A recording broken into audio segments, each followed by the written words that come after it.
Hello everyone, నేను మీ doctor Ramanamurthy, senior consultant neuro surgeon, Apollo hospital. Brain awareness week March 16 నుంచి మార్చి 22 దాకా 2026లో ప్రపంచవ్యాప్తంగా జరపడం అనేది జరుగుతుంది.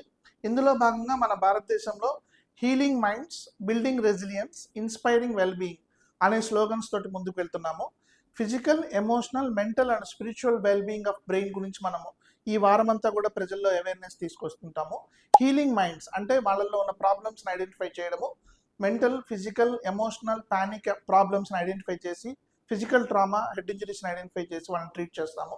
రెండోది బిల్డింగ్ రెసిలియన్స్ అంటే వాళ్ళకి ఫిజియోథెరపీ, ఎక్సర్సైజెస్ అవన్నీ నేర్పించి మళ్ళీ వాళ్ళని నార్మల్ పొజిషన్కి తీసుకురావడానికి ట్రై చేస్తాము. Behavioural therapy, mental training, IQ training అన్ని చేస్తాము. మూడోది ఇన్స్పైరింగ్ వెల్బీయింగ్. సో దాన్ని కంటిన్యూయం తీసుకుంటాం అనమాట. ఒకసారి ట్రీట్మెంట్ చేసి వదిలేయకుండా లైఫ్ లాంగ్ వాళ్ళతోటి వెన్నంటి ఉండి వాళ్ళకి బాగా వాళ్ళ నార్మల్ పొజిషన్లోకి వెళ్ళటం, ఉద్యోగంలో కానీ, సోషల్గా కానీ, ఫ్యామిలీ పరంగా కానీ ఉన్నత స్థాయి చేరుకునే దానికి మనం కృషి చేస్తాం. సో ఈ 3 స్లోగన్స్ తోటి మనం బ్రెయిన్ అవేర్నెస్ వీక్ అనేది సెలబ్రేట్ చేసుకుంటాం. Healing minds, building resilience and inspiring wellbeing is our theme of the year. Thank you.